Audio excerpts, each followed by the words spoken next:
The next day, a waitress pays for a veteran's meal. Tanks roll up to her restaurant.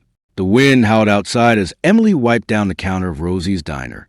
It was a slow night, the kind where time dragged on and tips were hard to come by.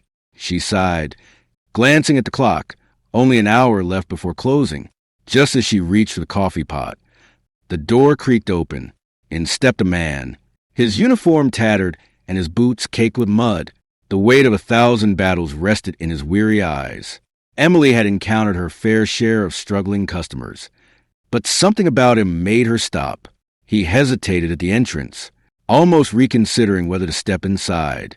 Then, taking a deep breath, he shuffled to a corner booth and sank into the seat. She walked over, menu in hand. "Good evening. Sir, what can I get for you?" He glanced up, his weathered face softening at her warm tone.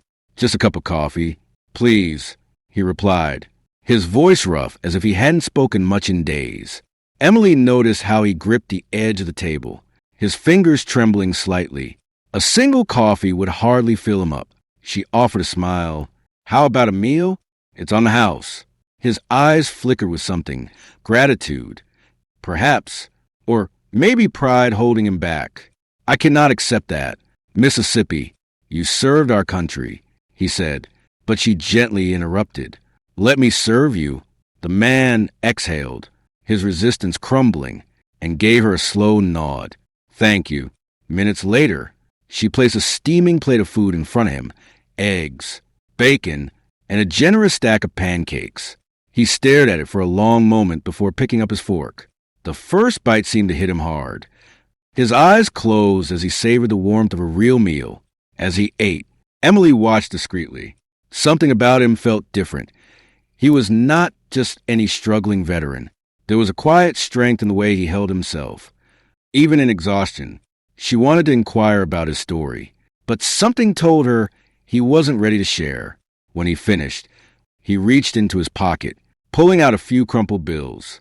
"I can at least pay for the coffee." Emily shook her head, pushing the money back toward him.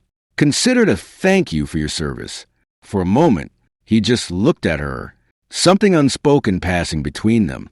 Then, with a small and almost reluctant nod, he slid the money back into his pocket. People do not usually do things like this. He murmured, "They should." She replied simply. He stood up, adjusting his jacket.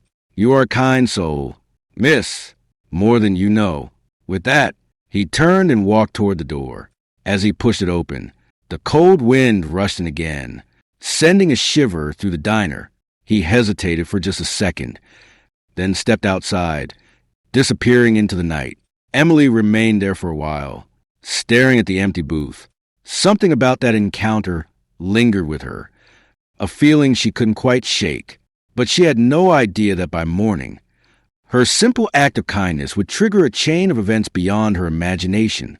The next morning, Emily arrived at Rosie's diner as the sun peeked over the horizon. She expected it to be like any other day, some regulars, a few truckers passing through, an occasional new face. But when she pulled into the parking lot, her foot slammed on the brakes and her heart raced in her chest. Right outside the diner was a convoy of military vehicles lined up, stretching down the road. At the center of it all, two massive tanks sat parked directly in front of the entrance.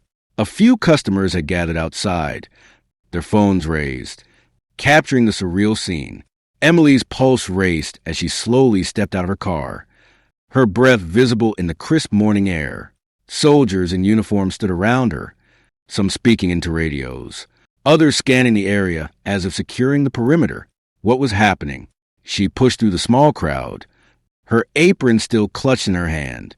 Before she could ask anyone, a soldier approached her. His uniform was crisp, his boots polished, but his expression remained unreadable. "Are you Emily Carter?" His voice carried firmness, yet there was no hostility in it. Emily swallowed hard. "Yes, that is me." The soldier nodded, stepping aside. That was when she saw him, the same man from last night, the weary, quiet veteran she had fed. But he was different now. His tattered clothes were replaced by a clean, decorated uniform, medals gleaming on his chest. Behind him stood a group of high-ranking military officials. Emily's mind spun. The man she had thought was just another struggling veteran was clearly someone significant. The man stepped forward, his gaze steady. "Good morning, Miss Carter," he said, his voice carrying quiet authority. "I believe we owe you a thank you." Emily blinked in disbelief. "Thank you?" He nodded, his lips curving into a small smile. "You didn't know who I was last night, did you?" She shook her head, still too stunned to respond. "My name is General James Holloway," he said, and a gasp rippled through the onlookers. "Commander of the United States Army Special Operations Division." Emily felt as though the ground had vanished beneath her. A general? The man she had fed, the one who seemed to have nothing left, was one of the highest-ranking officials in the military. General Holloway continued, his tone now softer. "I have been away on a long unclassified mission. I came back home to a country I barely recognized. No one seemed to care. No one even looked at me." He paused, his eyes locking onto hers. "But you did." Emily's throat tightened. "You saw a man who needed kindness," he continued, "not because of the uniform, not because of rank, but simply because it was the right thing to do." The weight of his words settled over her, yet she continued struggling to understand everything. I did not do it expecting anything in return," she admitted, "and that is exactly why you deserve this." He turned slightly, nodding toward one of the soldiers. Within seconds, a briefcase was brought forward and opened, revealing stacks of crisp bills inside. Emily gasped. $50,000. General Holloway said, "A personal gift from me. And that is not all." Her hand shook as she stared at the money. But before she could respond, the general gestured to the crowd. "Today, we are here not just to thank you," he announced. "We are here to honor you." The soldiers around them snapped to attention, their boots hitting the pavement in unison as a military band began playing in the distance. The entire scene felt surreal. Emily's hands covered her mouth as tears pricked her eyes. This was not just gratitude. This was a moment she would never forget, and it was only the beginning. She stood frozen, her breath shallow as she attempted to process what was happening. The crowd had grown, people whispering, snapping photos, and watching in awe as the military presence turned her small diner into the center of attention. The $50,000 in the briefcase felt surreal, but it was not the money that overwhelmed her. It was the sheer magnitude of the moment. General Holloway took another step closer, his gaze warm but unwavering. "You reminded me that kindness still exists," he said, "and for that, I intend to return the favor."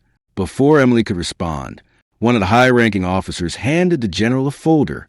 He opened it, pulled out a certificate embossed with the official seal of the United States Army, and held it up for the crowd to see. "This is a certificate of honor, personally signed by top military officials," General Holloway announced. "We award this to those who go above and beyond in their service to the country. And while you may not wear a uniform, Emily Carter, last night, you proved that you serve in your own way." Emily's lips parted in shock as the crowd erupted into applause. A lump formed in her throat as the general extended the certificate toward her. With trembling hands, she accepted it, feeling the weight of the recognition settle in her chest. She had never done anything expecting attention, let alone an honor like this. I did not know what to say. She whispered. General Holloway gave her a knowing smile. "You do not have to say anything. Your actions spoke loud enough." Just then, another soldier stepped forward, handing the general an envelope. Holloway turned back to Emily. "One more thing," he said as he handed it to her. As she carefully opened it, she gasped. Inside was an official military grant worth $100. 000. "This is for you and this diner," General Holloway said, "so you can keep helping people, just like you helped me." Emily's knees nearly buckled. "This is too much," she said, shaking her head in disbelief. "No," Holloway said firmly, "this is just the beginning." The general turned to the crowd. "We do not forget those who serve in the shadows, who give without asking." Emily Carter is proof that one act of kindness can change everything. The military band played again as more soldiers lined up. Some saluted her, while others shook her hand. Tears slipped down Emily's face as she clutched the envelope. The certificate, and the overwhelming realization of how her life had changed in a matter of hours.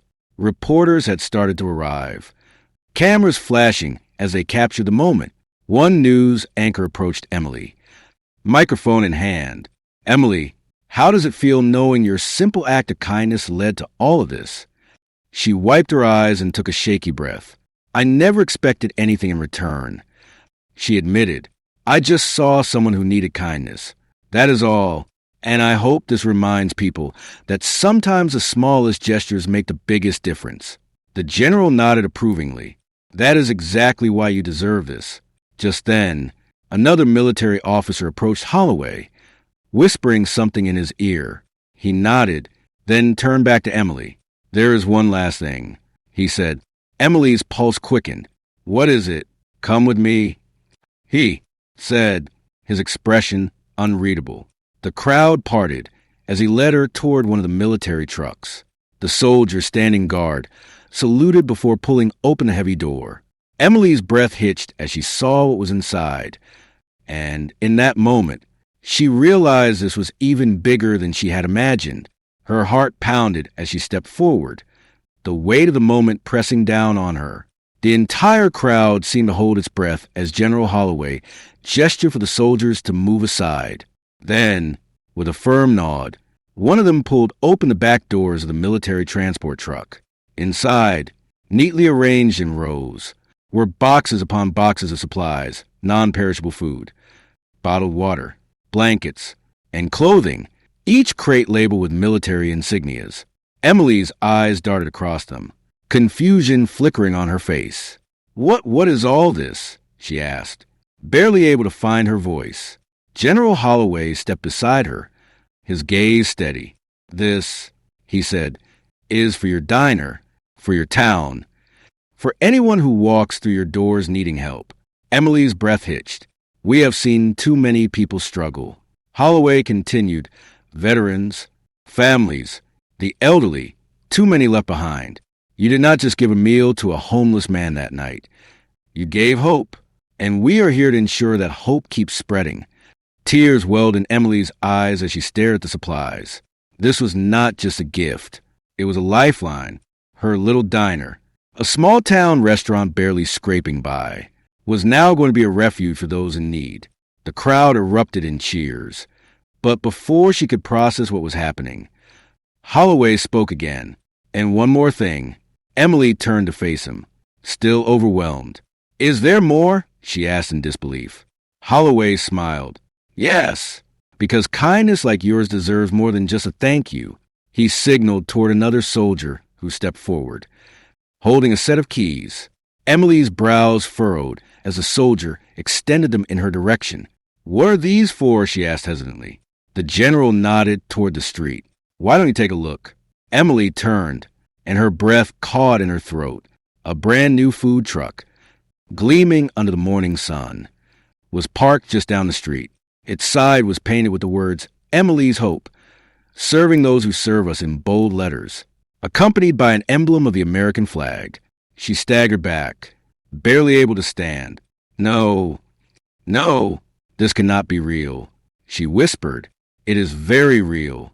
Holloway said warmly, "We want you to have the ability to reach even more people.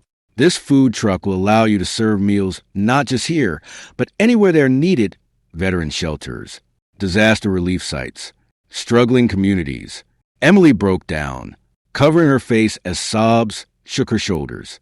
Never in her wildest dreams had she imagined anything like this. Holloway gently placed a hand on her shoulder. "You showed the world what one act of kindness can accomplish. Emily, now let the world see how far that kindness can go." The crowd surged forward, chanting her name, while reporters rushed to capture every moment, broadcasting it across the nation. Emily Carter, the small-town waitress, had become a symbol of compassion. She wiped her tears and took a shaky breath, gripping the keys tightly in her hand. I do not know how to thank you, she said. Holloway shook his head. You already have. Now, go make a difference. As the sun rose higher in the sky, Emily understood her life had changed forever. But more importantly, she realized she was ready to change the lives of others. Because kindness was not just a moment, it was a movement.